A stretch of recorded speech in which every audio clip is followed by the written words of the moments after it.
Hello and welcome back to another one of whatever this is going to be called eventually. And in today's episode, we're going to be talking about Star Trek, the motion picture. Yes, Star Trek the motion picture. For any of you Star Trek fans, I'm sure you're just excited to hear about this. And excited is in quotations. Now, I meant that sarcastically.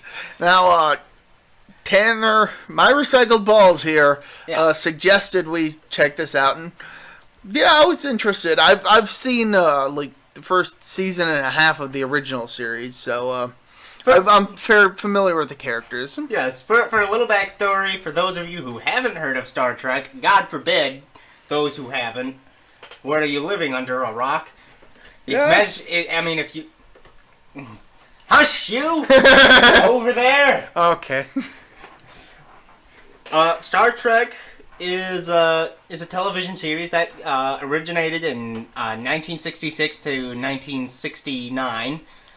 Starred William Shatner, Leonard Nimoy, DeForest Kelley, and James Doohan as the four main characters. Along with, it's also where George Takei got his big break after his episode on The Twilight Zone.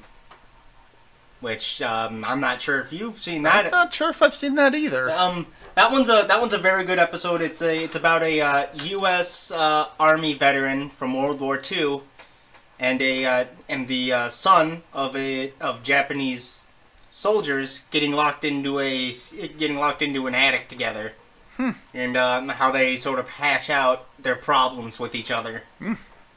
I really should watch a lot more Twilight Zone. Twilight Zone is great. I highly suggest that episode. George Takei is incredible, and I think he's only 21 or 22 in that episode. He's really young in Star Trek and Twilight Zone.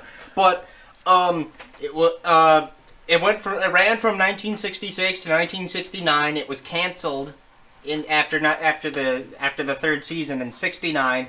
We're talking about Star Trek. Star Trek, not Twilight. Not Twilight Zone. Twilight Zone, I think I had like 6 or 7 seasons. But we're not talking about Twilight Zone. Yes, no. So, Star Trek, it had such a cult following that they created an animated television series for it that was also highly successful for its time. And then, the Star Trek just sort of went dormant after 73, 74. And then Star Wars happened. And then Star Wars happened in 1977, and it became such a huge phenomenon for science fiction movies. Star Wars is technically not a science fiction. It's more of a science fantasy. It's more of a space opera. Science fantasy space opera. Science fantasy space opera, but it laid the groundwork for sort of a resurgence in science fiction after the 50s sort of killed it. And so Gene Roddenberry, the creator of Star Trek, the original series, decided now would be a good time to make a movie. And Paramount agreed. Quite well. They gave the movie, I believe, $22 million as budget, which in 1979 is an insane amount. Even by today's standards, 22 million is kind of a good amount to make a movie with. But it came out late 1979, which we forgot to mention in our last couple of reviews. It's the same year that Mobile Suit Gundam came out. And so, as a result, this year is the 40th anniversary of Mobile Suit Gundam. And Star Trek the Motion Picture.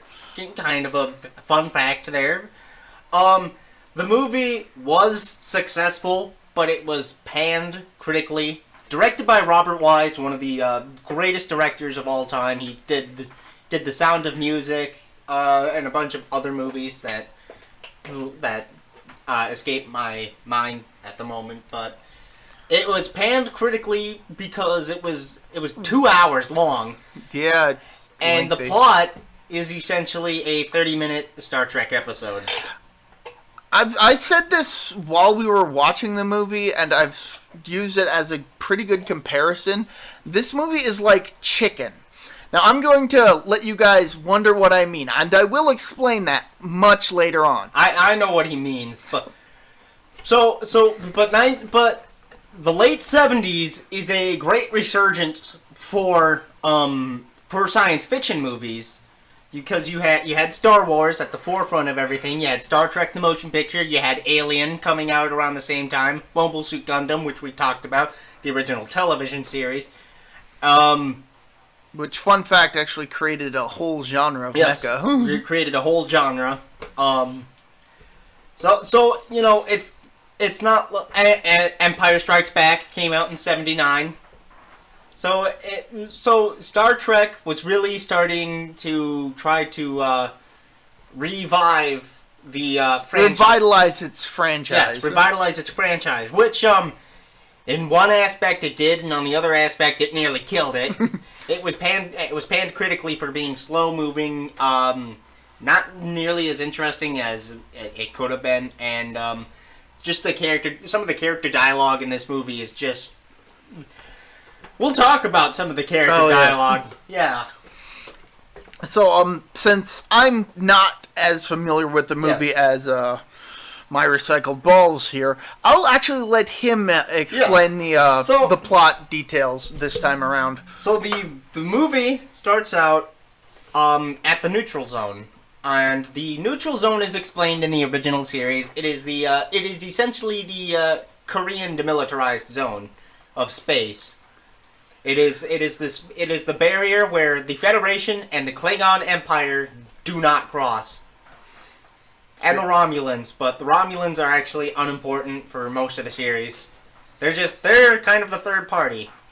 And it's actually in this scene where the Klingons start to take on their more familiar appearance that we know them as having nowadays, with the whole forehead thing. Yes, with the forehead ridges, which is explained in the series in supplemental material as a degenerative disease from augmentation. But if you just watched the original television series, in that they just look Mongolian. Yeah, they just look like Mongolians with big eyebrows. But so yeah, now we finally got so there's a big brouhaha going on at the neutral zone, and there's this giant cloud thing. Giant blue cloud-like thing that makes guitar-esque noises. And the Klingons are just wondering, what the heck is that? I don't know what that is. Let's shoot it, because that's the Klingon thing to do. So they shoot it, and it decimates them completely. It shoots a ray. Not even a ray. It's like it's like an imp fireball from Doom. You know, just goes right at them, hits the ship, and completely decimates it. Yeah, it's quite the spectacle. Yeah, it's actually incredible. While this is all happening, a Federation ship nearby is monitoring the whole thing, and they realize that cloud thing's actually coming to Earth. It is making its way towards Earth for an unknown reason. It's at this point, then we cut to one of the Federation spaceports. It's not really explained which one. I believe it's the one near Earth. That would be the most likely answer. That's the most likely answer. And we get a shot of Captain Kirk making his return. No longer a captain. He's now an admiral. We now also get to see the Federation's fashion sense in this movie. Oh yeah, how 70s. I don't like it. Trust me, it gets way improved in the. I have seen what the uniforms look like in the later movies, and they look much better. Yeah, I'll say this: the uniform change from the motion picture to Wrath of Khan is so welcome. I love those. I love the red uniforms in Wrath of Khan. I honestly would not have minded if they just kept the same uniforms they had in the original show. Yeah, if they kept. They decided to just. I don't even know what they were thinking with those uniforms. I'm not really sure either, but yeah, they're I can't really describe them. I would have to have a picture up to actually be able to describe It's definitely 70s. It's definitely a 70s movie, and what Dr. McCoy's wearing when he shows up on the ship is amazing. He looks like a BG. But wait, don't we get a shot of Yes, we get a Vulcan first? Yep. So there's a Vulcan, and I believe his name is Commander Sonak. I believe his name is. I'll have to get that checked. Anyway, Spock is undergoing a ritual to purge himself of all emotions. Yes. So while Kirk and this other Vulcan are chatting with each other, we cut to Spock undergoing a ritual of his people to completely get rid of his emotions, and it's Kirk was speaking with a Vulcan. He was speaking with another Vulcan. I didn't notice that. Yep, he was speaking to another Vulcan on the way to the ship. Which is why it was missed. That Vulcan comes back, but we'll explain that in a second. Okay. So Spock is undergoing this ritual, and he's almost ready to be completed with it. But he senses something. He senses a disturbance. Not in the Force, just in general. Yeah. He senses a disturbance within his human emotions, and he can't explain it. And so he mind melds with the head Vulcan, and she doesn't know what it is. But as is, Spock cannot complete his ritual until he finds the answers he's searching for. Anyway, let's cut away from this for a good long while. Yeah, let's cut away from that for a good long while. That's not going to become relevant at all. So anyway, here we go. Kirk meets up with James Doohan himself, Scotty. Woo! And Scotty is basically explaining that, Captain, the ship has been completely remodeled. Yeah, the Enterprise is just completely overhauled from its appearance in the original series. It's no longer what it used to be. It's completely overhauled, and it's having a lot of technological malfunctions with it. What's the word for it? I can't think. The beam, the transporter beam, is not working properly, so they actually have to use a small pod. A physical transport. Yeah, a physical transport to get there. God forbid. And this leads to what is basically, 5 minutes? 5 minutes. Of just them flying over to the space dock and just getting a bunch of admittedly gorgeous shots of the Enterprise. Say what you will, but, the shots of the Enterprise are gorgeous. I just wish that anything was really happening. If they had some dialogue over narration, maybe some more music. See, what happened was they were explaining that this thing is a couple of days away from Earth. They need to get there as fast as they can. And Scotty's like, okay, for you, I'll try to make it happen. And then they cut to the scene when what could have worked was them still talking while heading to the ship. Heck, they could have been having a good chunk of this conversation while heading to the ship. But no. Instead, we get just a bunch of gorgeous-looking shots of the Enterprise and little else. And that's that right there is the biggest flaw of the movie. These shots are gorgeous. It's just nothing's happening. Yeah, there's just a lot of this film does have some incredibly gorgeous visuals.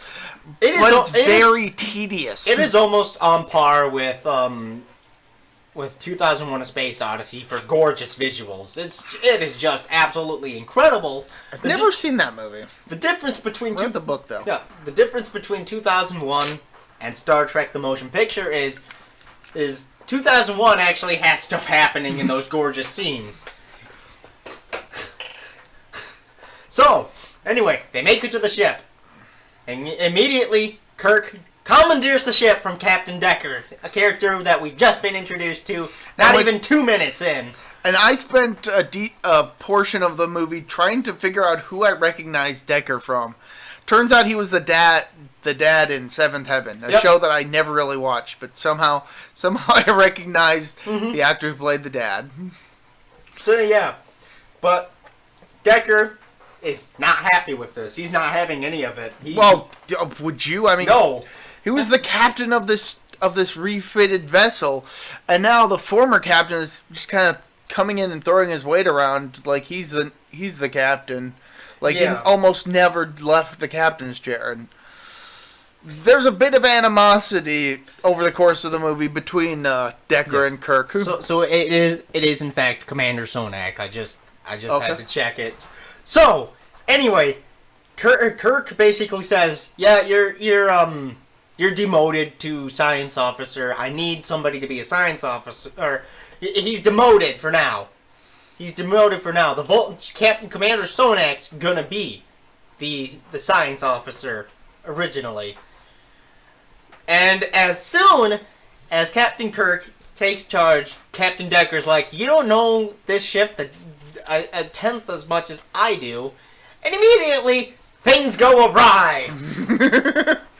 There's a transporter malfunction. There's a transporter malfunction, and in my opinion, it is like the most terrifying scene of the movie. I'm not gonna lie, I wasn't entirely sure what was going on, other than that it was a teleporter malfunction. Yes. So I didn't realize that what was happening was to some character that was supposed to be important. Yes. So anyway, there's a teleporter malfunction. Everybody hurries to the teleporter room, and people are being beamed aboard the ship, incomplete. It's not shown graphically, but what they do see is Commander Sonak and another woman. So basically, how it's described, a teleporter malfunction is what would happen if your physical parts are all incomplete and in the wrong place. It would be like, it's like your atoms being rearranged. Yes. and being quantumly unentangled. Yes. And the way to describe it is it's as if you're appearing from the outside in. It's like all your atoms are in a quantum super state. Yes. And it's terrifying. I'm not gonna lie, that is genuinely a terrifying scene to those who don't see it coming. Again, I wasn't even entirely sure what was all going on ahead of it, but even I was like, even I could tell just what was going on. Yeah, I could tell. You could tell it was not pretty. So they're dying, and they get sent back to Earth. And there isn't a whole lot left. Yeah, there's not much left of them. We don't see any of it. This is all from the perspective of the people aboard the Enterprise. We just get... And it's at this point, where people like to quip. I know Nostalgia Critic quipped this, but Captain Kirk, not even in charge 2 minutes, and already he's unintentionally killed 2 people. It wasn't his fault. It wasn't his fault, but it shows how grossly incompetent he actually was as a captain.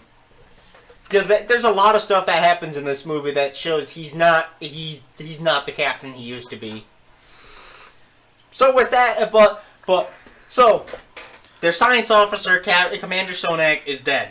So Decker now has to do double duty. Decker has to do double duty as both commander and science officer, and they're fine with that. Yeah, they're fine. And while they're at it, all the old faces are back. Scotty, Sulu, Chekhov, Uhura, and but they're missing somebody, and he doesn't want to show up. He doesn't want to be there.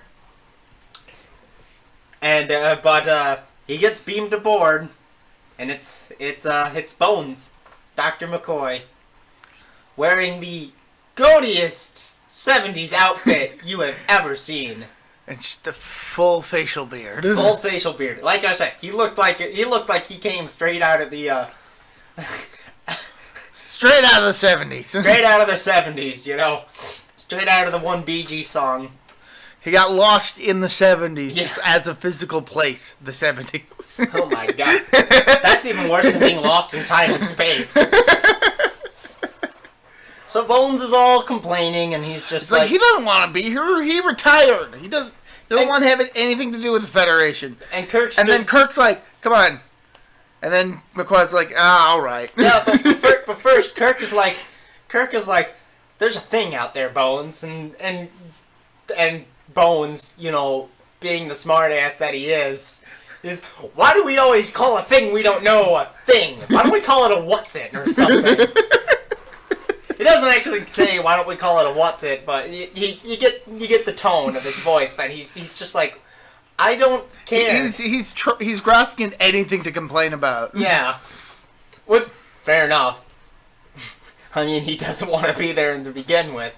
He kind of got forced into it thanks to Kirk's chicanery as an admiral.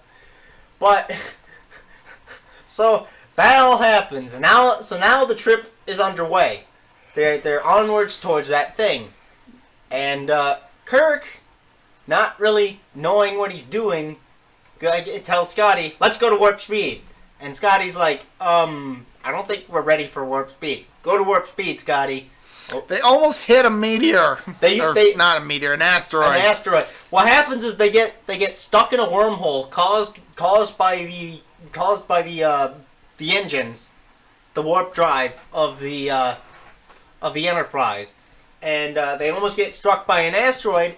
And Commander Decker is there to save the day. Captain Decker, he's there to save the day. And Kirk's all angry. He's in a huff. He can't believe it. He got shown up by after they get out of it safely. He calls Decker to his quarters and tries to berate him.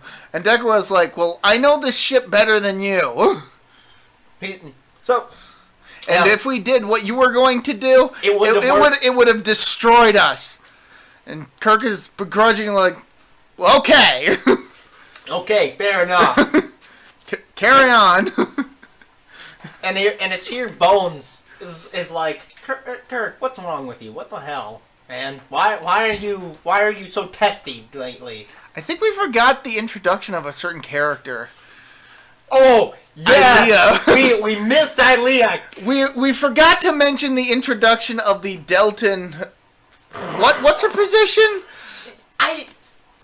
She's the I think she's the Helms officer. Okay, the Delton Helms officer, Ilea, who upon arriving on the bridge, mentions that her celibacy is on record. Yeah. Okay. So completely out of nowhere.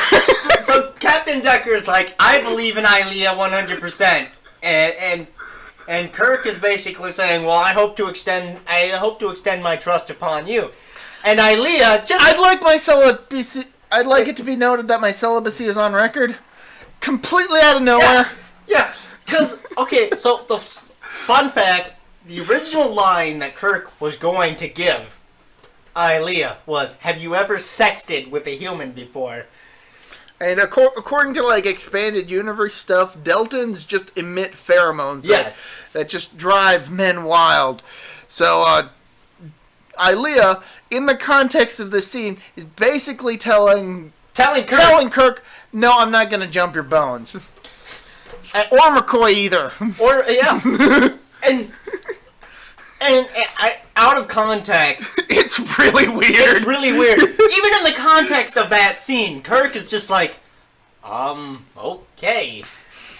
Yeah, it just feels incredibly awkward. It's such an awkward scene, but it's the best scene in the movie just for how hilarious. Admittedly, yeah, it is like the one scene that I really, really remember. And I didn't even see the scene. I remember Linkara was mentioning it when he was covering the comic book adaptation, and that's actually how I know that that's what's going on in that scene.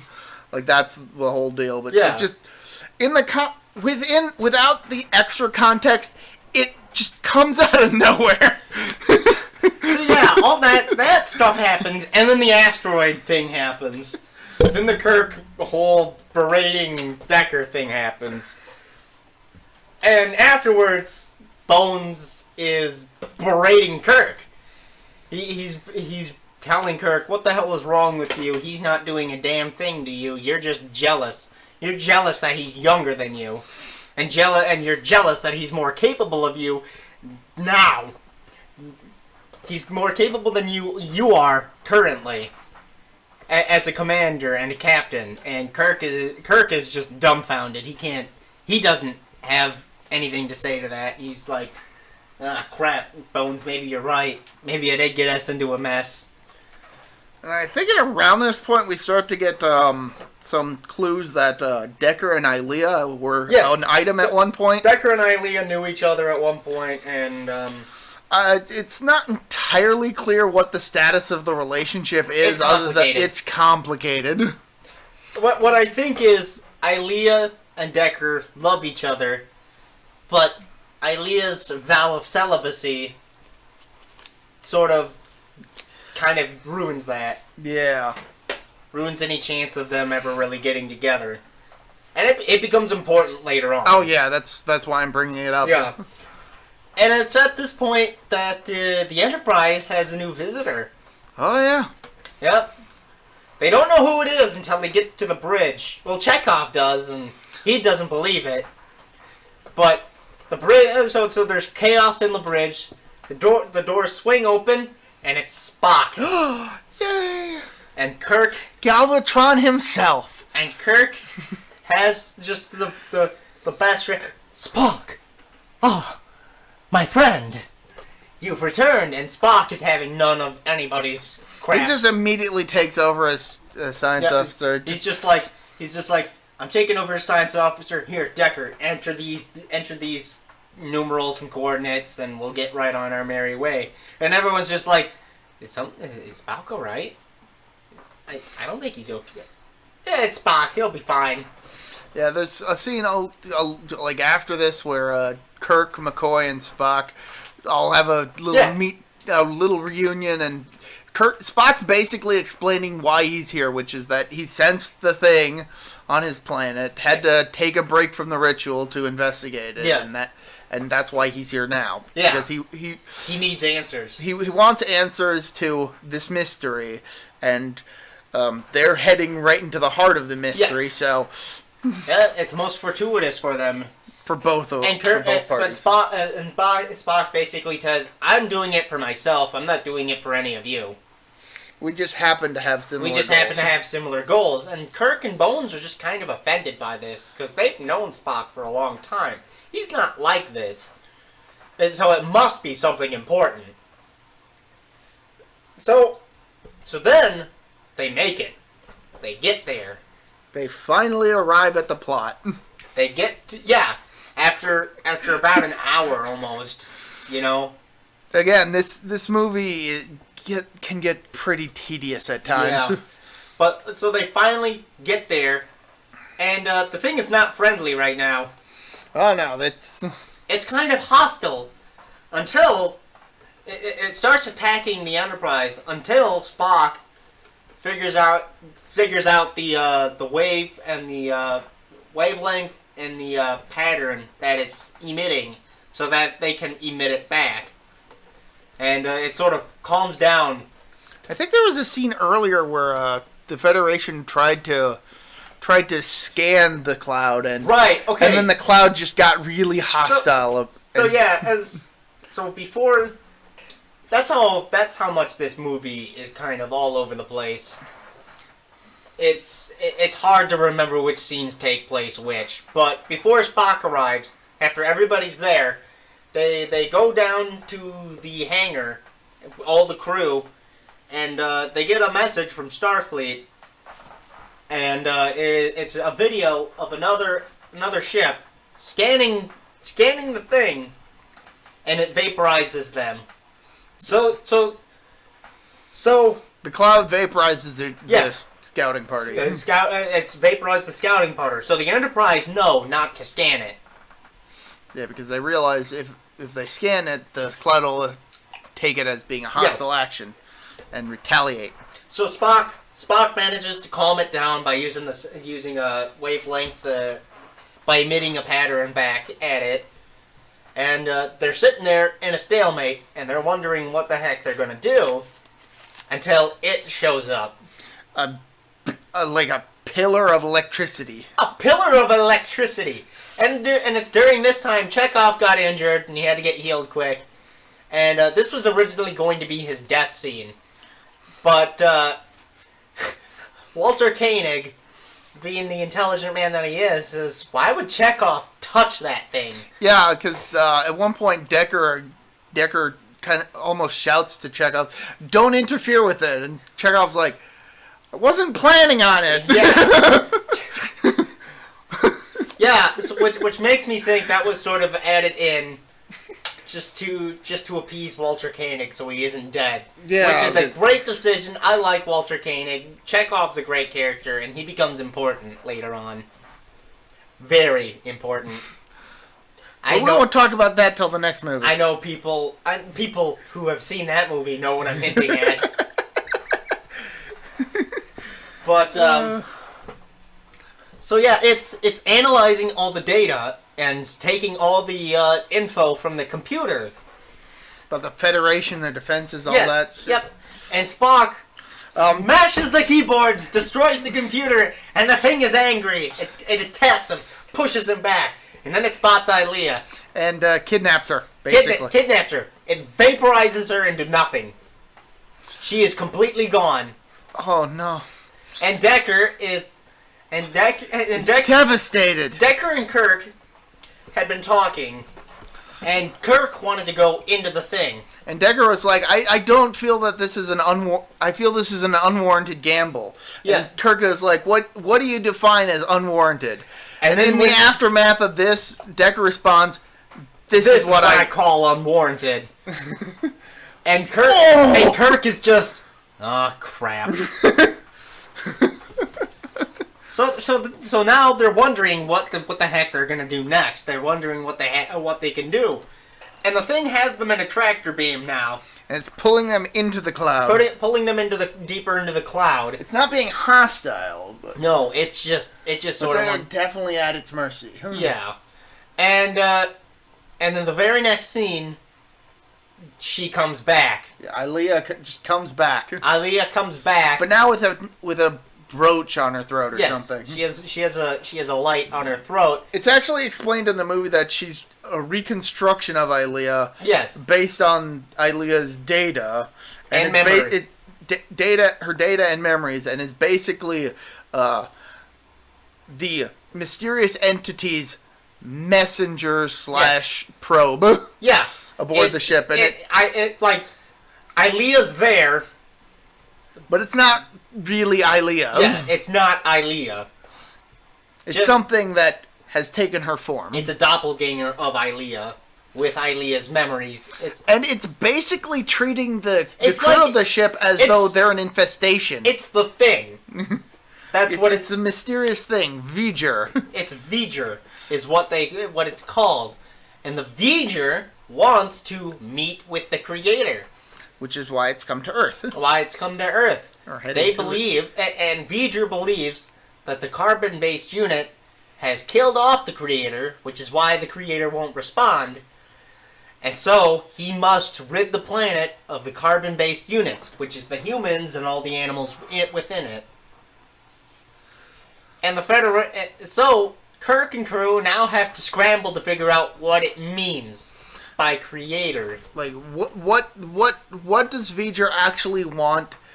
And can we do something to prevent total catastrophe? Yeah. And it's mass extinction. Mass extinction. It's a couple hours from Earth at this point. It's like an hour away. Like, it's practically speeding towards there now. Yeah. So Kirk puts Decker...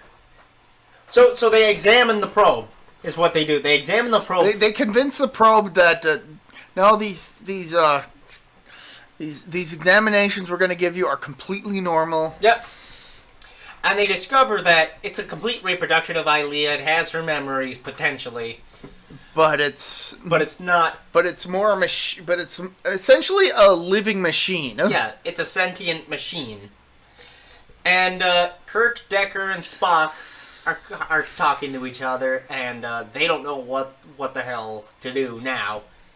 And that's when the probe basically breaks through the wall and demands answers, and then Kirk is like, Decker, why don't you show it around the ship? And Decker just is sort of hesitant to the whole thing. He doesn't know what that is. This is his former lover, but it's also not. Yeah, it's also not. It's very conflicting for him. So yeah, he goes around to show it around the ship, and gets through. at least once. Gets through once or twice. Like, he can definitely tell that there's a bit of Ilea still in there. Yeah, Ilea can take back control if the memory is strong enough. It's very brief moments, though. It's a very brief moment, and so first he shows him the recreation room and shows her the probe, a game that Ilea used to play, and that's the first scene where it sort of shows where something's starting to click in the probe in ProBlea. ProBlea is what we call her. Yeah, ProBlea. And then the second scene is when they... And now, it's like almost immediately V'ger takes back control and is like, the words recreation and game have no meaning. They're not in our vocabulary. And Decker is just sort of like... a bit crushed, but but the fact that he noticed that there was a bit of Ilea leaking out, that's giving him some hope. The next scene is when they put Ilea's favorite circlet around her. And that's when she comes back completely, if only for a few minutes. And she's just like, I don't know what V'ger wants. I don't know who the creator is. This thing is coming towards Earth. We have to solve the mystery. And then V'ger takes back control. And I think it's at about this point that Spock decides to go out Spock into the. Yes, I was getting right to that. Okay. It's after this scene that Spock decides, I'm going to take matters into my own hand. I am going to. He puts on a thruster suit and just kind of floats his way into the. While nobody else notices, by the way, nobody else has realized what's happening.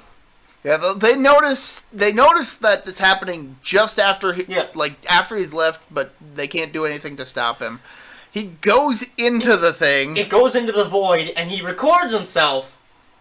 And it's at this point we get basically a lot of really nice visuals.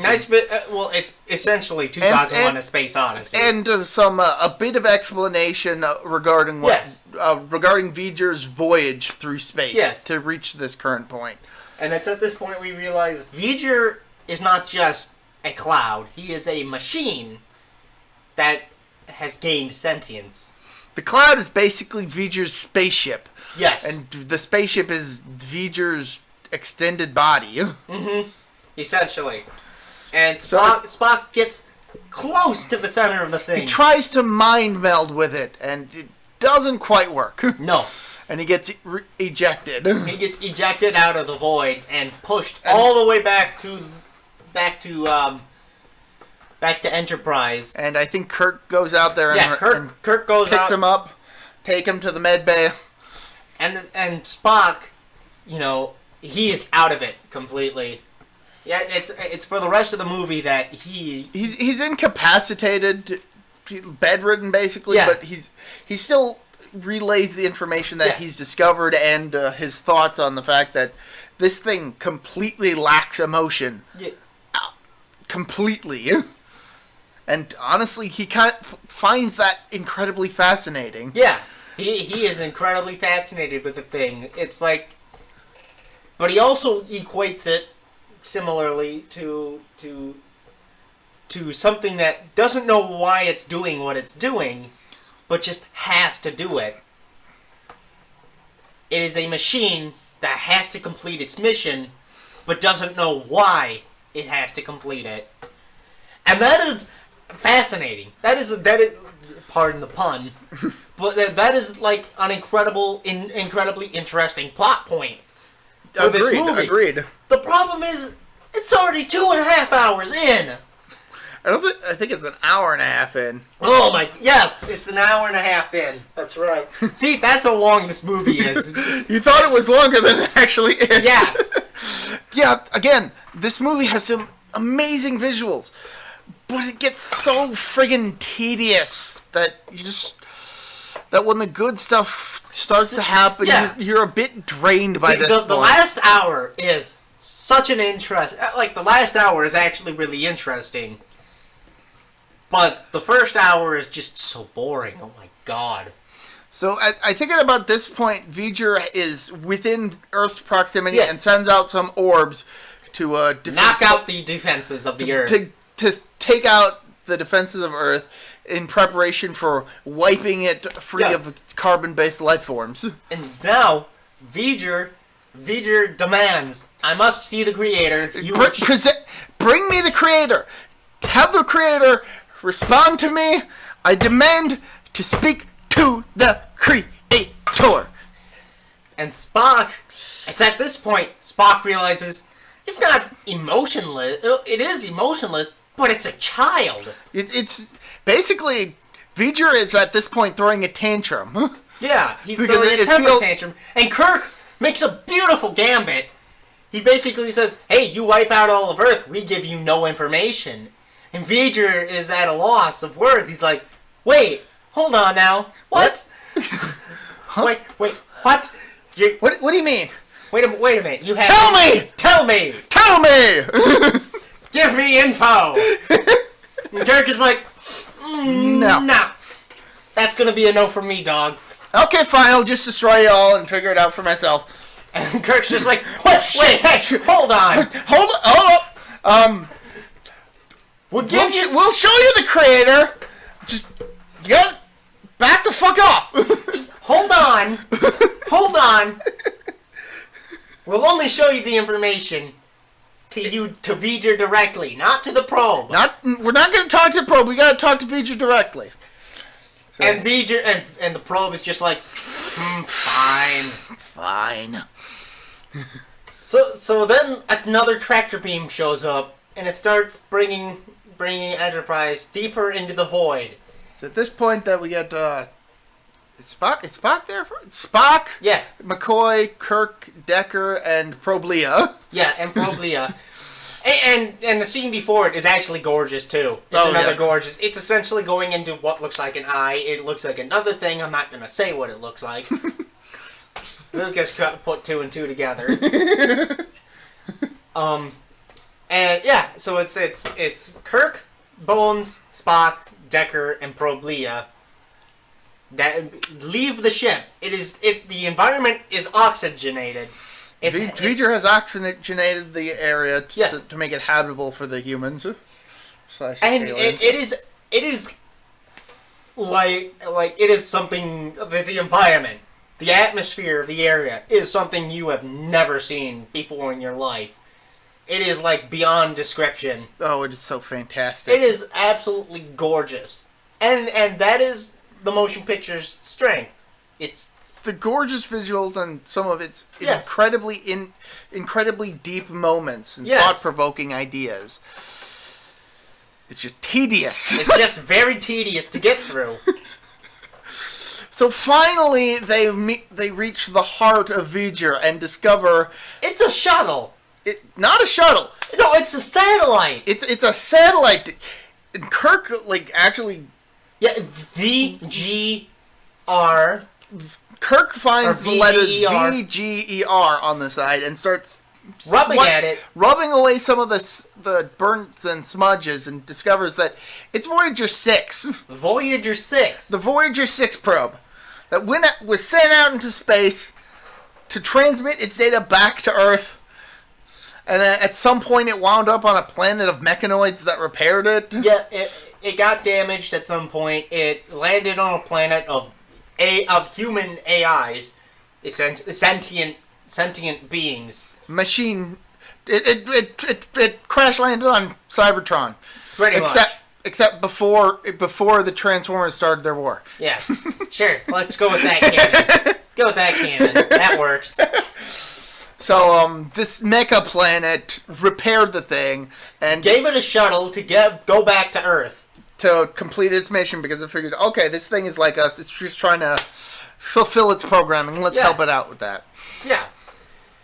And just kind of along the way, V'ger just kind of merged with the entire thing, and V'ger gained what happened. Yeah, V'ger merged with the thing, but not only that, V'ger gained so much info. And it became sentient, basically. It became sentient. It knew what it's doing. It doesn't know why it's doing what it is. And that is the heart of human life. Why are we know why we're here. We know what we're doing. We don't know why we're here. And Yes. and it's incredibly deep. Very, very deep. And so basically at this point, Kirk and the others realize, okay, this is a human-made thing. It thinks that humans are an infestation that have nothing to do with the creator, Yes. even though we are the creator. Uhura, transmit, go into the records for Voyager 6 and just start transmitting the radio signals. The radio signals to get Voyager to basically emit its radio payload. And they do that. They manage to do that. They get the first 2 code sequences. But then the final code doesn't take. And we learn that it's because Voyager basically melted its own circuit to prevent the code from being transmitted to it. And it's here because it wants to touch the creator. In a sense, Voyager has been searching for God this entire time, and it's so tantalizingly close that it doesn't just want to hear the voice of God; it wants to touch God.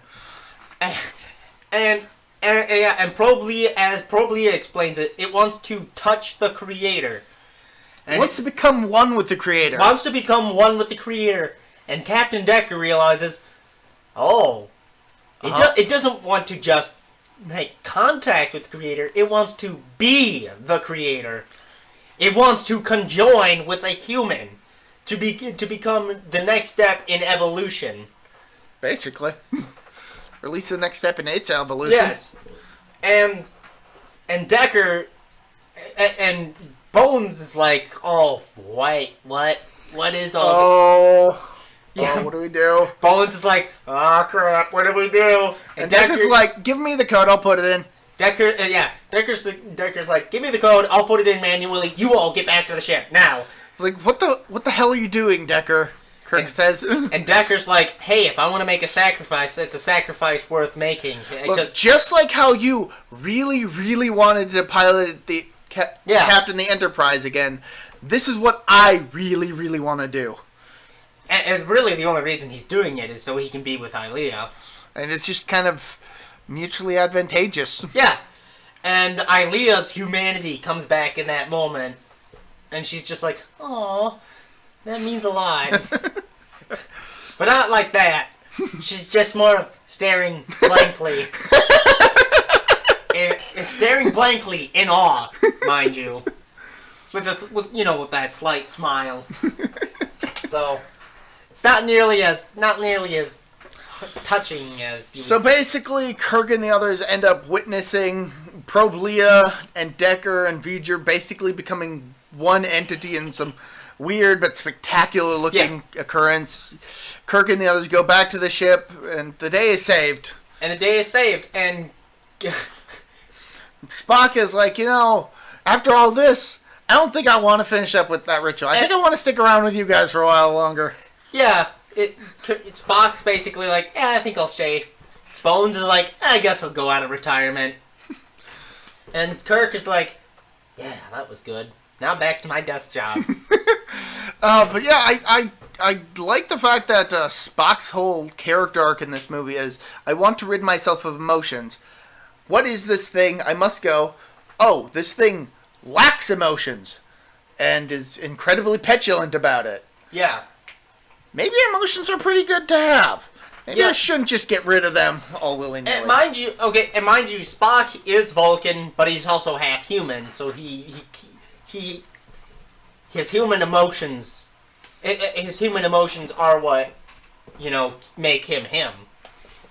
Even though sometimes he may get a little flack for it, let's say from other Vulcans, and even his father, who sometimes expresses disappointment in the fact he can't get rid of that human emotion. But dude, you married a human in the first place. You banged a human in the first place. That was kind of on you. But no, okay, yeah, but this is not in the movie. This not is in the movie. Yeah, this is extended universe stuff. This is straight from the original series, the Journey to Babel. If you haven't seen it, that's where they introduce Spock's father and mother. So that's how the movie ends, though. The movie ends with the Enterprise having saved the day, and Kirk's just like, let's go off in that direction. Doesn't matter. He literally is just like, that direction. That direction. Just a vague command. And everybody's just happy to do it, Because they're like, oh, we saved the day. We're all going to live another day. So that is Star Trek The Motion Picture. A horrible, horrible slog of a movie. That is beautiful and thought-provoking. I'd give it a 6 out of 10, to be honest. If it wasn't so long and it wasn't so tedious. So now it's time for me to finally talk about why I compared this movie to Chicken. Chicken is delicious. Have you ever eaten chicken? I mean, vegans and all that, probably not. I mean, maybe at some point, but chicken is delicious. The one problem with eating chicken, though, is all the bones. What? The bones. Isn't that why you just eat boneless chicken? Slap. Oh no. Okay, that's in the next movie. That's the boneless chicken we've been waiting for. But yes, no, it's like eating chicken, but still having to deal with all the bones. Yeah. Like, in hindsight, the bones really aren't necessary. They were considered to be necessary at some point, but now they're just kind of in the way. Yep. And that's basically what all the tedious and mind-numbing scenes in this movie are. The bones. The good parts of this movie. The beautiful visuals, the thought-provoking story, and really the character development. Yeah. Those are the chicken. Those are the succulent meat. You just gotta deal with all the bones. Which is the long-winded scenes, the 5-minute scene of the Enterprise, and that half hour of just looking out into space. And just a bunch of other stuff that really doesn't contribute a whole lot to the film. Also, I'd just like to mention my favorite part of the meat, my favorite part of the chicken is my oath of celibacy is on record.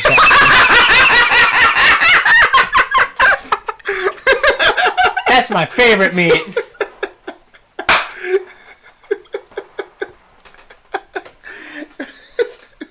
It's such a great scene. It is.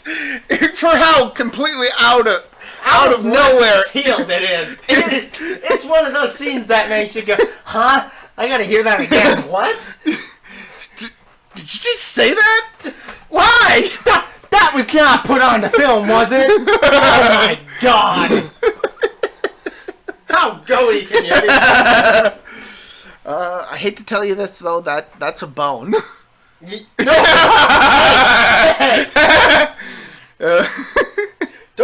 Don't, no! That's a meat. It's like the marrow of a bone. It's the delicious part. Delicious part, yeah. You just gotta get through everything else. You probably shouldn't be eating it, but it tastes so good. Why not? Everybody else does it. So yeah, that's why I compare this movie to Chicken. Which is a very apt... In fact, I actually mentioned this to Brian, the fact that I compare this movie to Chicken, and I just left it at that. It just kind of left him hanging as to what the explanation is. Oh. So, Tank, if you're watching this, that's what the explanation is. Oh, you monster! So yeah, I know. I would rate it a 6 out of 10. I'm not sure how you would have rated it. I would say a 6 out of 10. Yeah. It's a good movie. You got to get past all the crap. But if they had cut down a half hour, I think it would have worked really well. I feel the stuff that they did good, they did really good. Yes. And it's really just held down by all the extra unnecessary stuff. And I think that is one of Star Trek's strengths as an entire franchise, is that it has a lot of philosophical ideas that are fantastic. You just have to get through so much crap. And yeah, you I think you said this earlier, but this movie basically feels like an extended episode. Yes. That really didn't need to be extended all that much. All this could have been done in 2 episodes. You could have done a part 1 and part 2. Now, granted, the show had already been off the air for a while, so the show was already off the air for 10 years after this. So yeah, there's not really much they could have done. Yeah. So, but Yeah. It was basically extended into a movie or just not have the episodes at all. But with that said, this movie was important for one of two reasons. One, it made a ton of money at the box office and was one of the best-selling movies of the year. Not only that, it almost killed the franchise. That's the first important part. And the second point, it revitalized the franchise. It did both at the same time. It killed and revitalized it. Because after this, Star Trek actually got more popular. Yeah, people actually started watching Star Trek again. Yeah, this is why the later movies are so... Some of the later movies are so well remembered. Why Next Generation even exists. Yes. Speaking of the music from this movie. Yes, the music from this movie. The opening theme is actually the theme to the Next Generation. So if you've seen the Next Generation, you know what the music is. Yeah, they just didn't use it in any of the other movies, apparently. It's like, you know, you have the original series opening theme. That one's iconic and all that. But this movie and the Next Generation's theme are the iconic Star Trek theme. Although I'll say this, it's not my favorite. It's Wrath of Khan and Deep Space Nine's music. Oh, mwah, mwah, magnifique. Especially Deep Space Nine. That's a great theme.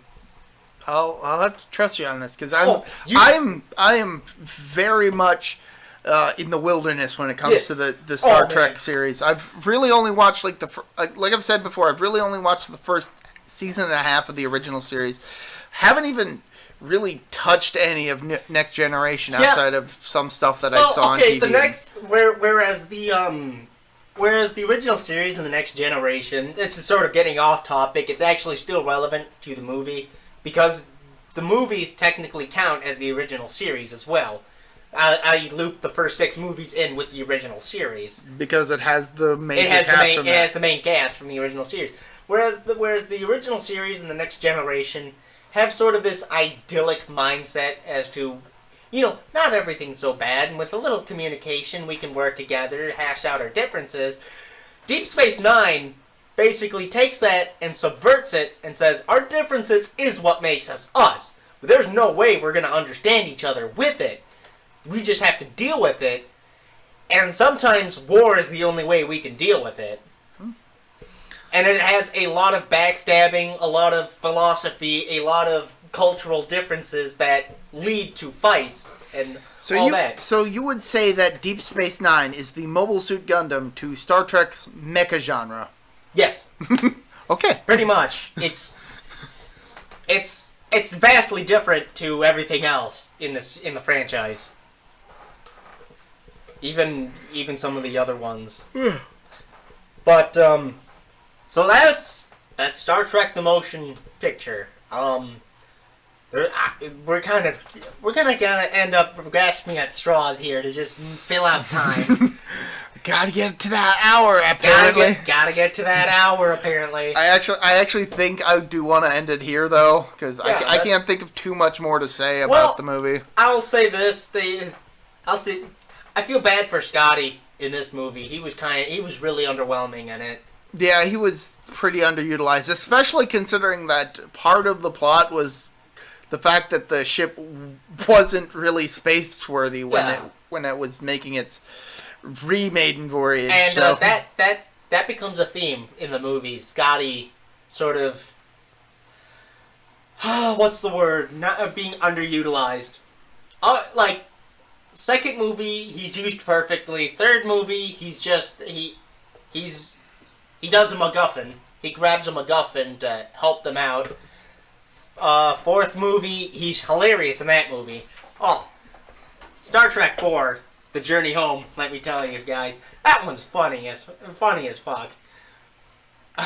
Part 5, we don't talk about Part 5. Wait, is Part 5 the one where Kirk hits a guy in his shin balls?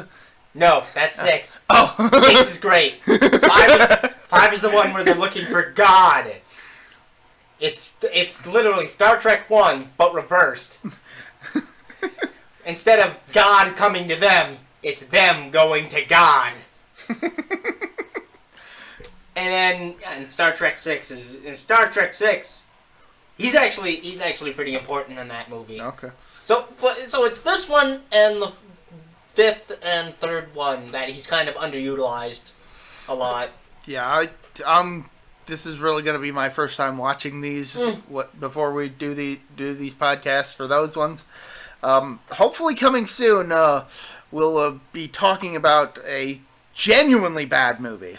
Oh my God! We alluded to it, I think, in the previous podcast, but we're getting close to finally being able to talk about it, and we'll cover that when we get there. Oh my God! So for Star Trek: The Motion Picture, go watch it. Go watch it. It's not terrible. It's just tedious.